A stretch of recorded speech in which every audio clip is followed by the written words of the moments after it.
Bien, nous sommes au camping municipal de Rohan. Nous sommes au 5e jour, l'avant-dernier jour. Aujourd'hui, nous avons 60 km à faire et demain, il nous en restera 100 pour rejoindre Pont-Coblan. Un camping très sympathique, une nuit très froide.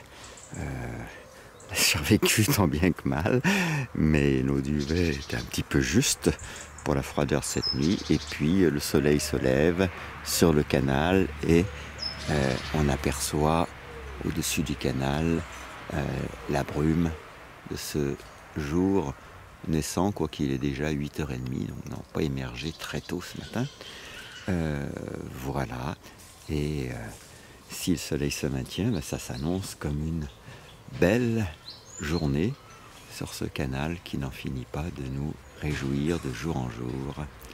Donc voilà, on va commencer la journée en pliant tout le matériel et en reprenant bientôt la route. Voilà le camping municipal de Rohan et juste à proximité le village de Rohan vers lequel nous nous dirigeons pour faire quelques emplettes. Ici on y voit le grand circuit. Voilà. On laisse quelques instants dessus. Et puis quelque chose qui concerne Joseph Thomas, parmi ceux qui ont marqué d'une solide empreinte le cyclisme breton de cette époque, une place importante de tête accordée au Finistérien du Nord, Joseph Thomas. Voilà, on peut donc lire un petit bout de biographie de ce cycliste. Voilà, nous entrons dans Rohan où nous espérons trouver de l'essuie-tout, du pain et de quoi faire de bons gargarismes pour tâcher de soulager les maux dentaires. Voilà.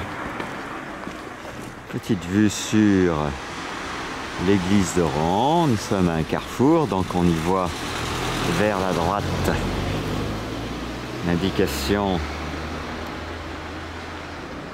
Bréant-Josselin, Pontivy-Loudéac, c'est la rue du Cuir Vert, et puis on y voit sur la gauche la direction Saint-Gouvry, Gueltas, Saint-Guérand, et c'est la direction du camping, et c'est également la rue donc Saint-Gouvry,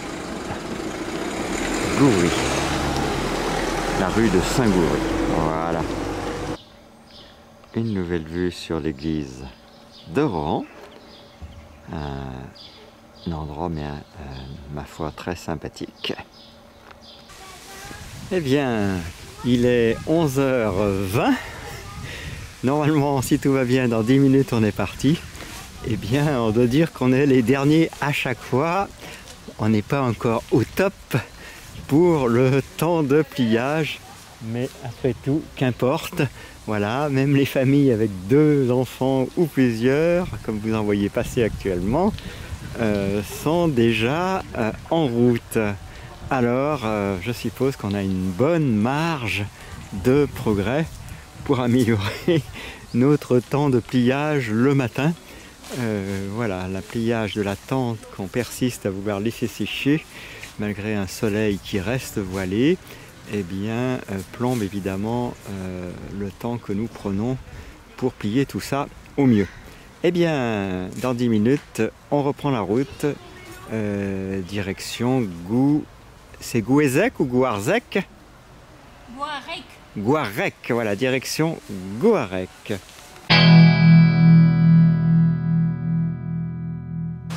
Alors, on est à l'écluse numéro 59 qui s'appelle Beaujou. On devrait recharger à l'écluse numéro 110. En attendant, on trouve ici à cette écluse une exposition originale d'épouvantail. Alors, Inno, et puis maintenant, voici le numéro Poulidor. Et puis, voilà, c'est l'été des épouvantails, pardon, au bourg de Gueltas, à 1 km. Voilà ce qu'indique ce panneau qui est devant nous.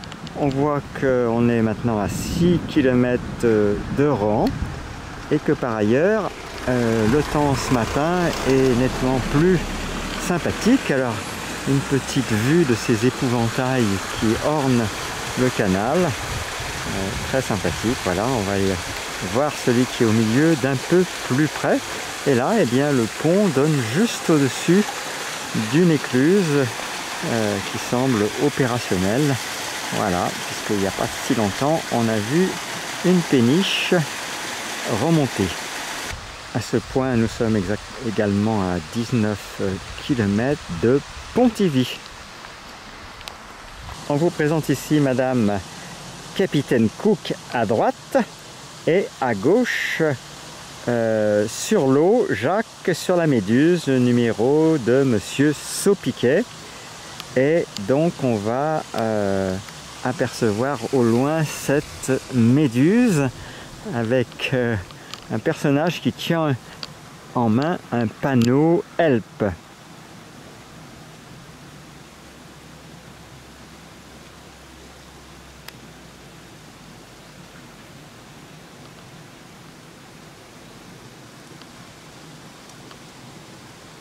Toujours très beau reflet dans l'eau, un ciel sympathique pour aujourd'hui et finalement une autre écluse, vous voyez, à portée de vue dans quelques dizaines de mètres. Dernier coup d'œil sur l'écluse numéro 59 Beaujus avant de rejoindre la 60. On a presque envie d'y aller à pied tellement elle est toute proche. À côté de Monsieur Banette, tout naturellement, on trouve en arrière-plan un four à pain. Eh bien, allons-y, on va le visiter d'un peu plus près. Ça fait partie des découvertes tout au long de ce canal. Autant vous dire qu'on ne s'ennuie pas, même si parfois le tracé sur certaines portions est très rectiligne. Voilà ce four à pain qui a priori semble fonctionnel et en tout cas bien conservé. Et c'est la raison pour laquelle l'épouvantail vu de dos maintenant, Monsieur Banette, a été placé juste en bordure. Un petit arrêt plutôt que prévu parce que là nous sommes en présence d'un champ de nénuphars remarquable et on ne pouvait pas passer son chemin sans leur accorder un temps d'admiration. Ils sont par dizaines.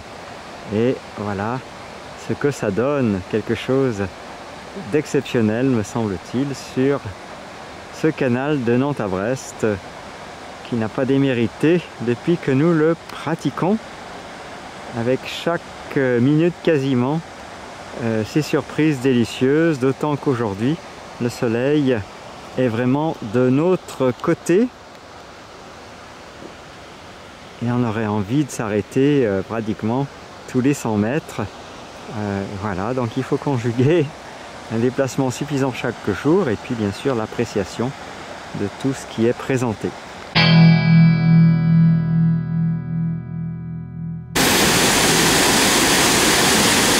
Usine écluse, au-delà de laquelle on voit à nouveau un splendide champ de nénuphars. Nous allons pouvoir admirer au bruit de l'eau qui coule. Ce n'est pas le déversoir, c'est l'eau qui coule au-dessus des portes de l'écluse. Une vraie bénédiction.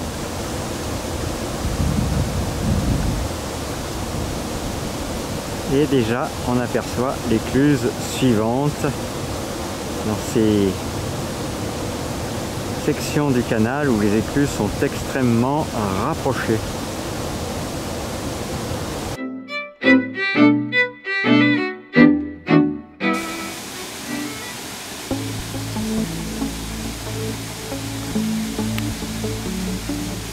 C'est ça que je voulais.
Nous sommes à la tranchée d'Ilverne, altitude 125 mètres 93, latitude 48 degrés 12, longitude moins 2 degrés 8. Début de la construction du canal de jonction Oust-Blavet, 28 juin 1825, Saint-Gonéry, association Défi Canal pour la mémoire du canal de Nantes à Brest. Alors on vous lit un peu plus sur le panneau qui raconte l'histoire du canal de Nantes à Brest en nous centrant sur la rigole d'Ilverne, dont il est question également sur ce panel. Donc la rigole d'Ilverne, longue de 62,5 km, achevée en 1836, entre en jonction avec le canal entre Pontivy et Rohan. Elle l'alimentait en eau autrefois. Le canal traverse les 3 cantons du pays de Rohan sur près de 70 km, avec plus de 100 écluses, dont 12 noyées par la retenue du barrage de Guerlédan. Il y a des jours, on se demande à quoi réfléchissent ceux qui engloutissent des milliers d'heures de travaux ou non d'un progrès qui sera très vite dépassé 10 ans plus tard. Voilà. Donc sur 360 km, le chemin de halage invite à la balade, randonnée à la détente, pêche, tourisme fluvial ou au sport plutonique, canoë-kayak. Nous, on aurait envie de dire, invite surtout à la contemplation et au respect de l'histoire de ceux qui l'ont construit. Un petit arrêt au niveau de cette borne du canal, bâtisseur du canal. Ici, nous nous souvenons, 185e anniversaire du début de sa construction. 28 juin 1825, adjudication des travaux pour le percement de la tranchée d'Ilverne sur 1200 mètres. 1er décembre 1825, adjudication des travaux pour la canalisation du pont de Loust à la limite de l'Ille-et-Vilaine. 18 juin 1827 pour la construction des 24 écluses de Loust à la tranchée d'Ilverne sur 4472 mètres. 8 mars 1828, adjudication des travaux de la tranchée d'Ilverne à la coupure du champ de foire à Pontivy, soit 13 195 mètres. Aujourd'hui, avec l'association Défi Canal en Bretagne intérieure, œuvrons ensemble pour un canal bien vivant. Cérémonie du 17 juin 2010 à Saint-Guérand. 48 degrés 6 minutes 30 secondes nord, 2 degrés 52 minutes 60 secondes ouest, altitude du bief de partage 128,71 mètres. Pour les vélos électriques qu'on trouve à ce niveau, une borne disposée sans doute à l'intention des canots qui voudraient accoster ici et des péniches. Alors il faudra toutefois se munir du raccord qui va bien, le même que dans les campings, hein, ces fameux prises voilà, qui sont des pôles plus terre, mais vous voyez, il n'y a pas de branche-malle, c'est le format camping, donc pensez à emmener votre adaptateur. Voilà, et puis il y a les instructions au-dessous à l'usage du plaisancier.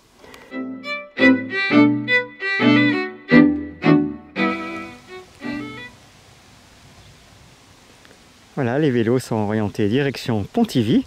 Et c'est vrai que ce matin, on n'avance pas en kilomètres, mais on découvre tellement de choses merveilleuses que le but n'est pas de faire le maximum de kilomètres, bien sûr, mais d'apprécier au maximum ce parcours qu'on a envie d'appeler vélo contemplatif.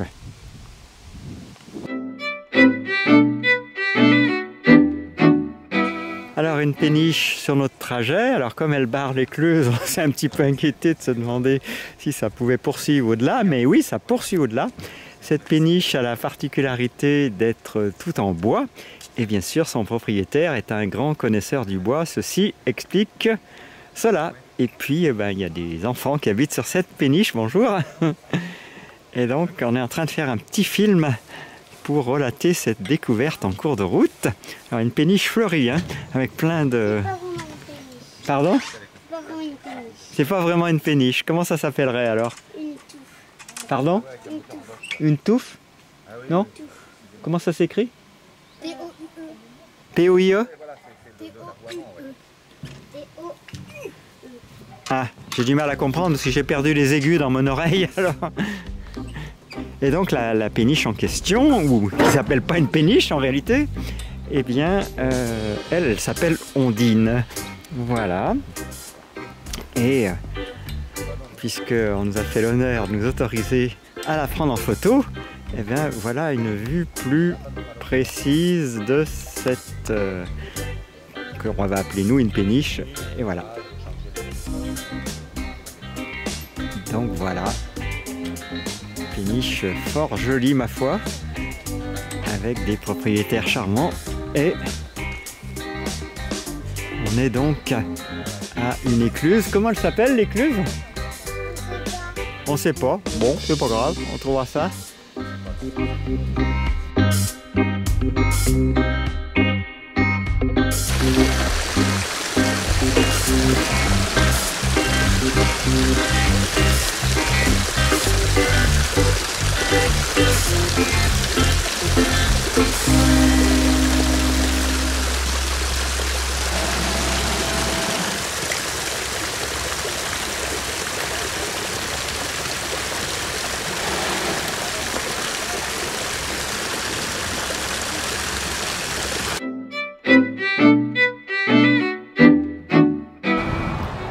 Petite vue alentour sur la route de Neuillac. Nous comptions aller nous recharger dans une crêperie, mais il y avait encore un bon kilomètre et finalement une station-service a bien accepté de vouloir nous rendre, c'est le cas de le dire, service en nous accordant 3/4 d'heure de charge de façon à nous éviter de faire cet aller-retour 2 à 3 km.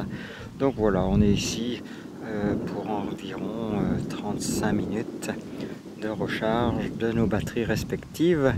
On verra bien l'autonomie que ça nous permet de récupérer. Donc voilà, on est sur cette station service, si je ne me trompe pas, sur la D785, station Élan. Voilà, qui nous permet de raccourcir un tout petit peu notre détour. Alors petit correctif pour cette départementale, c'est une D725. On y roule tout de même très vite et donc pas top pour les vélos, surtout quand on sort d'un canal aussi paisible que le canal de Nantes à Brest. En tout cas, on a décidé de s'arrêter à cette station Élan pour limiter un petit peu ce petit bout de route extra en dehors du canal.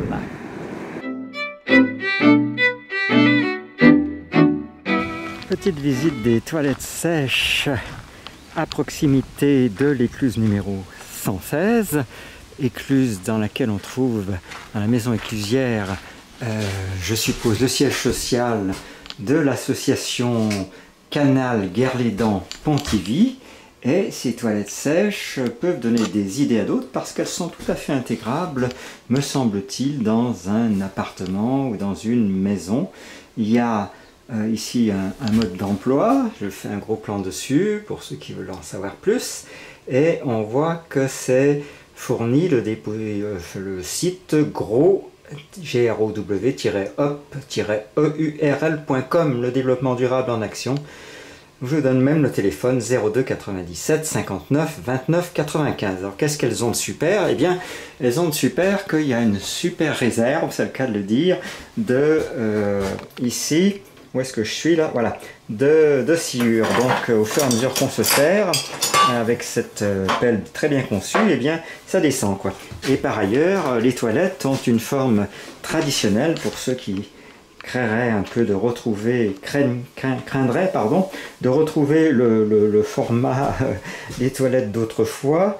Eh bien non, là on a un format qui vous dépaysera pas, avec de quoi se tenir pour ceux qui en ont besoin. Et donc quelque chose de très pratique. Donc le tout est déversé dans un sac poubelle lui-même biodégradable qui s'échange et qui permet à ces toilettes de retrouver leur entière capacité. Voilà, donc je tenais à vous montrer ce système que je n'avais pas eu l'occasion de voir auparavant. C'est super bien équipé.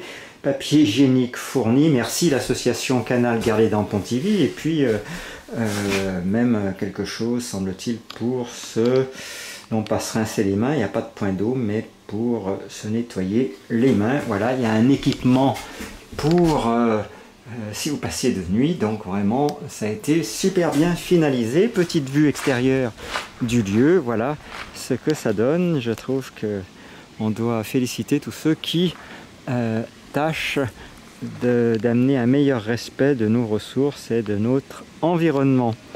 Donc encore merci à cette association dont nous avions parlé à l'aller. Voilà, donc là, il s'agit maintenant de se diriger vers le barrage de Guerlédan. Et bien c'est reparti pour la suite de notre voyage qui doit se terminer ce soir au camping de Gouarec. Le soleil est de nouveau bien vivant et bien aidant. Et donc on va poursuivre notre chemin, voilà, ouvert par ces deux vélos que vous venez de voir passer.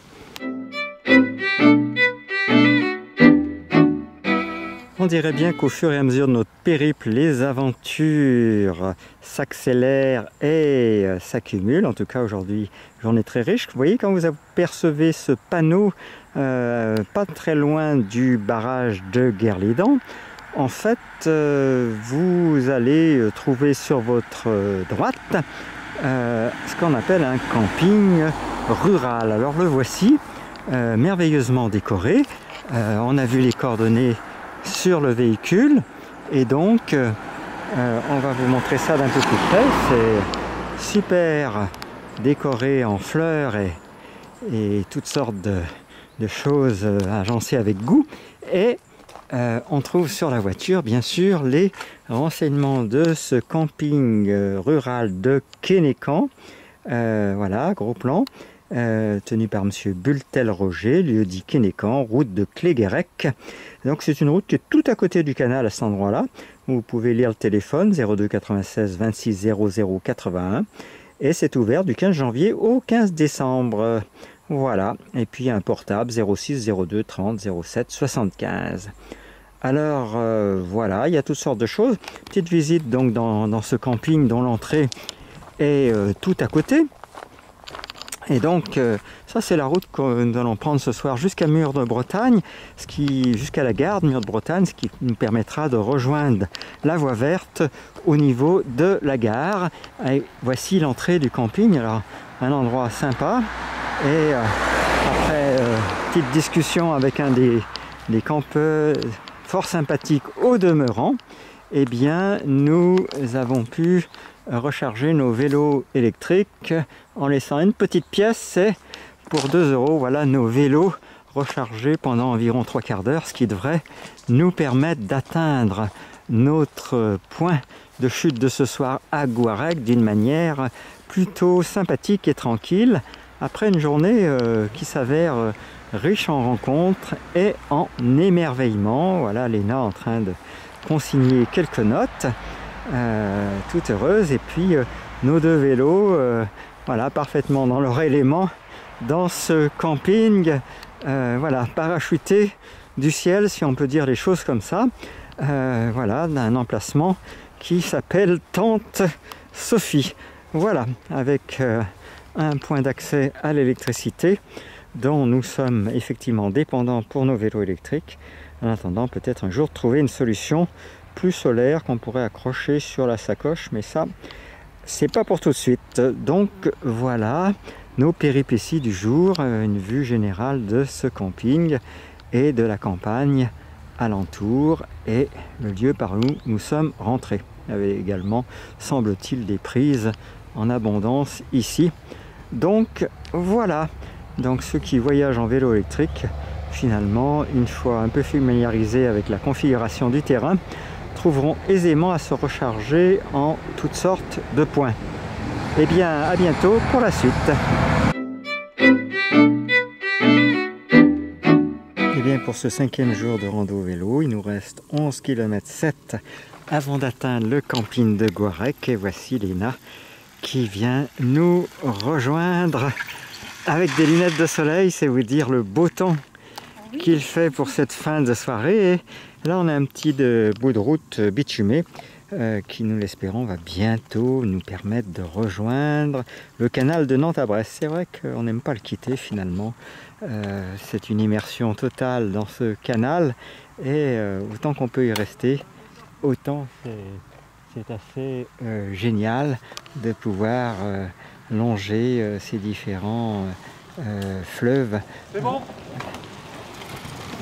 Voilà, et on y côtoie toutes sortes de cyclistes. Voilà, eh bien on va bientôt rejoindre le plan d'eau du canal de Nantes à Brest avant le lac de Garlédan donc, et rejoindre le camping de Goarec. Nous sommes donc arrivés ce 5e jour à l'endroit où l'on rejoint le canal de Nantes à Brest, et c'est avec grande joie que nous allons pouvoir à nouveau côtoyer le canal par la voie de halage. Léna devrait arriver d'un instant à l'autre. Nous sommes donc maintenant sortis de la voie verte, la voici, et nous allons donc pouvoir terminer environ 7 km pour rejoindre le camping de Goarec. Voilà, après une descente assez vertigineuse. Eh bien, il n'y a plus qu'à continuer. Tout va bien après la descente? Oui. C'était impressionnant, hein? C'était impressionnant, la route tout enlacée. La route tout enlacée, donc une descente dans laquelle on prend très vite de la vitesse. Mais attention, avec un chariot derrière, là, la vitesse est censément limitée à 30 km/h sous risque de renversement.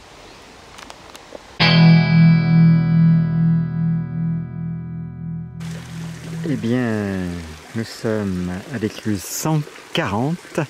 Ce soir, nous avons rendez-vous au camping de Goarec. Pour ça, nous avons traversé ce pont bitumé très fleuri. Et puis, on tombe sur cette pancarte qui indique camping Tost Aven. J'espère que c'est bien le bon. Et en attendant, eh bien, on devrait voir Léna arriver d'un moment à l'autre. Voilà, on est également juste à l'entrée de Goarec, dont on voit la pancarte. Voilà, très beau soleil de fin de journée. Et puis les indications camping de Goarec sur le chemin de halage.